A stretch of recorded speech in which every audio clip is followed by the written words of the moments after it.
Kita memasuki akhir kuartal kedua dan segera akan memasuki kuartal ketiga. Tapi sebelum itu kita harus recheck terlebih dulu apa saja yang bisa menggerakkan market sepanjang minggu ini. Dan itulah yang akan kita bahas untuk kali ini. Kita akan intip beberapa hal yang memicu pergolakan market terutama di akhir pekan kemarin. Ya, untuk fokus minggu ini kita ada beberapa hal yang mungkin akan kita perhatikan dan menjadi concern utama, yaitu terkait dengan bank sentral. Lagi-lagi, semua hal tentang bank sentral ini akan memicu pergolakan market dan kemungkinan semakin memicu kekhawatiran terhadap resesi, terutama untuk zona euro, di mana apa yang dilakukan oleh ECB terkait dengan keputusan yang lebih hawkish dari Fed atau bahkan dari Bank of England justru memicu kekhawatiran resesi di zona tersebut. Nah, kali ini ECB Forum on Central Bank akan dilakukan di hari Senin sampai hari Rabu. Jadi perhatikan di sana ada kemungkinan kemunculan baik itu Jerome Powell, bahkan Christine Lagarde dan juga Andrew Bailey. Dan mungkin juga beberapa staf ataupun beberapa pejabat bank sentral lainnya. Nah, terkait dengan hari Selasa dan Rabu, kita juga akan mendengarkan pernyataan dari Christine Lagarde dan kita akan coba tinjau apakah dia masih tetap berkomitmen untuk tetap menaikkan suku bunga atau tidak. Tapi yang jelas, kemungkinannya komitmennya akan tetap terikat dengan potensi kenaikan suku bunga berikutnya. Dan yang paling dekat adalah pertemuan bulan Juli, sudah dipastikan akan melakukan kenaikan suku bunga, entah itu 25 atau bahkan 50 basis point.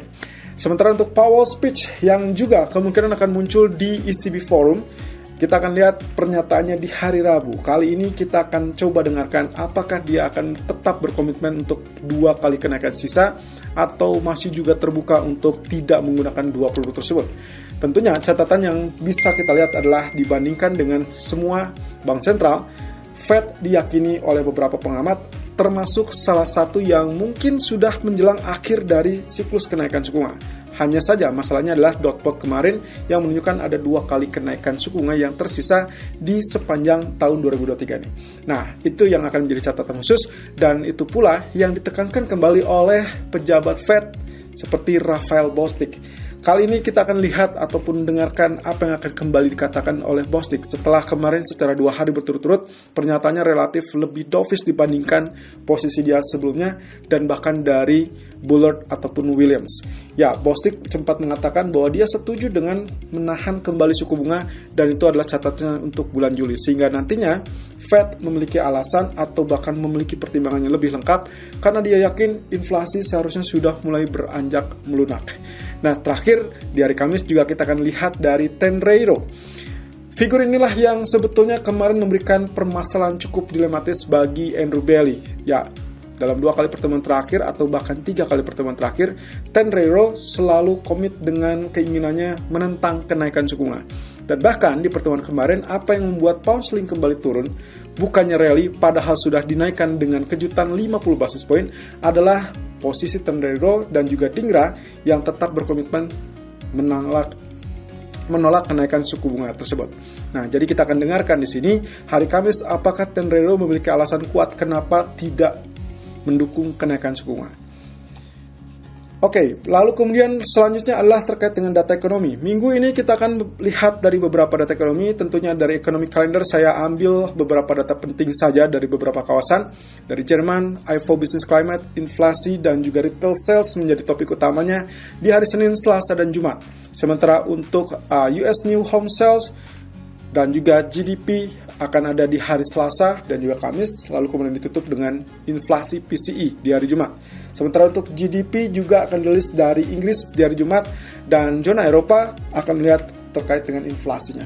Nah, sementara itu dari 2 negara Asia seperti Jepang, cukup perhatikan saja consumer confidence dan juga dari China terkait dengan data manufacture ataupun non-manufacture. Kenapa China juga dicantumkan lebih penting? Seperti Anda ketahui, bahwasanya indikator ekonominya semua sedang melihat apakah betul ekonomi China sedang melambat apa tidak. Ini kaitannya adalah dengan harapan stimulus yang dijanjikan oleh Dewan Negara di 2 minggu yang lalu. Kalau bisa dimunculkan, maka kemungkinan harusnya kita harus melihat terlebih dulu manufaktur tersebut betul-betul datanya melambat, sehingga akhirnya Dewan Negara tidak memiliki pilihan lain selain mengucurkan dana stimulus tersebut. Tapi sejarah menilai Bahkan China masih tetap terbuka di antara bulan Juni sampai bulan September. Jadi kita lihat saja, kalaupun memang tidak terjadi di minggu ini atau di akhir bulan Juni, mungkin saja cukup terbuka untuk di awal Juli atau bahkan Agustus atau bahkan September. Tapi yang paling cepat mungkin perkiraan saya adalah di awal bulan Juli. Ya, terkait dengan ekonomi yang melambat dari China, bukti ekonomi ini bisa terlihat dari tingkat perjalanan liburan dari China yang kecenderungannya menunjukkan angka yang merosot.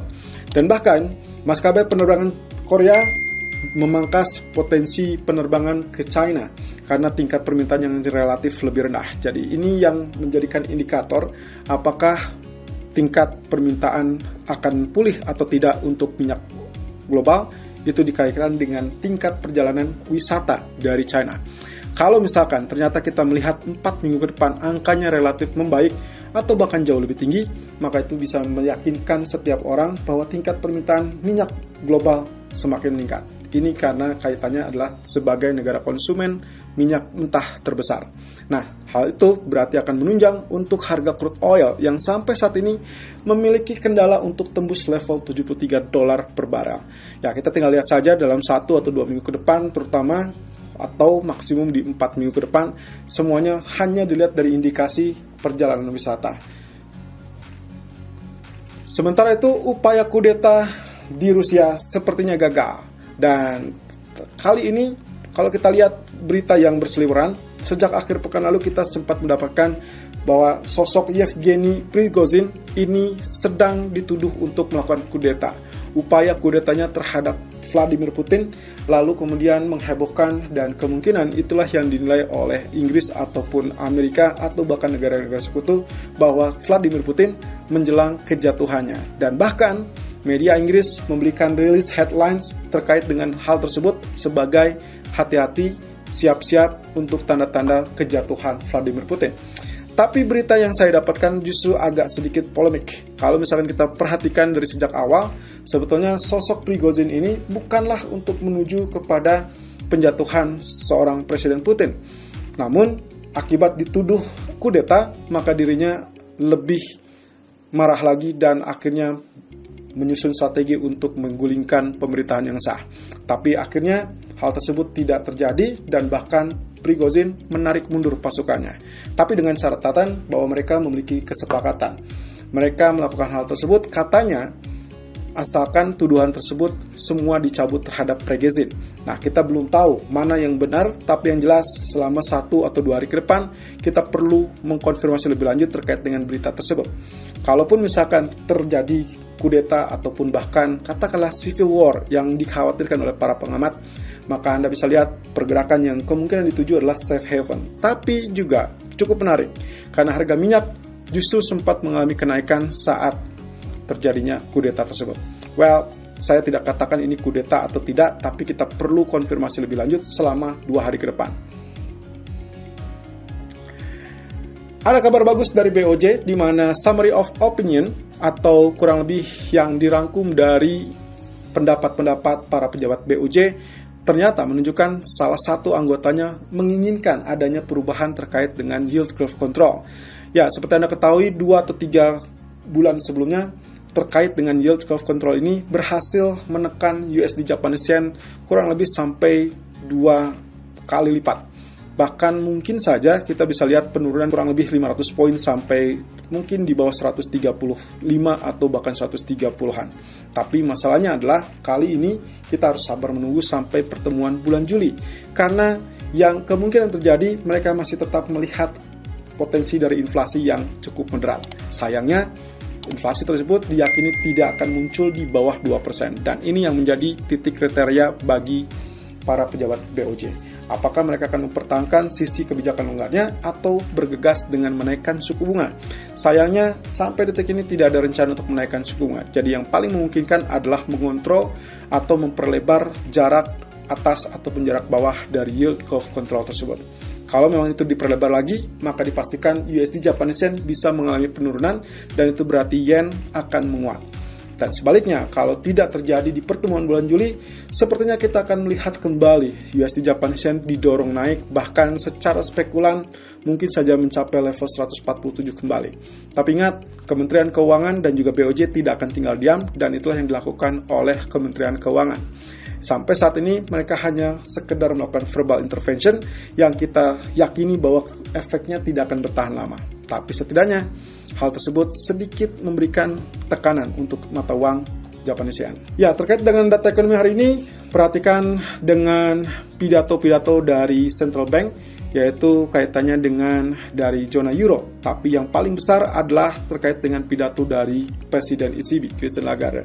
Sementara di jam 3 sore, perhatikan data IFO Business Climate dari Jerman yang diperkirakan akan mengalami penurunan tipis di 88,0 dari sebelumnya 88,6. Nah, tentunya apa yang terjadi dengan Jerman itu akan sangat mempengaruhi euro karena Jerman adalah negara ekonomi terbesar di zona Eropa. Nah, sebetulnya yang harus kita perhatikan lagi semuanya terkait dengan apa yang akan dilakukan oleh Bank Sentral. Dan data-data ekonomi cenderung menunjukkan tingkat yang relatif mulai moderat ataupun bahkan bisa saja disebut melunak. Nah, inilah yang menjadi indikator kebijakan Bank Sentral berikutnya. Tapi yang jelas, perbedaan antara kebijakan dari Fed, lalu kemudian dari ECB dan juga BOE cenderung menjadi 3 perhatian para pelaku pasar dan sangat dibanding-bandingkan. Tapi saat ini, yang paling memungkinkan untuk menuju akhir dari siklus pengetatan adalah Federal Reserve. Sementara BOE sepertinya masih tetap dalam hal dilematis. Jadi kita akan lihat dalam 1 minggu ke depan apakah pound sterling akan kembali terbenam dan akhirnya dolar akan tetap menguat. Tapi bagaimana dengan nasib saham ataupun dengan komoditi lainnya?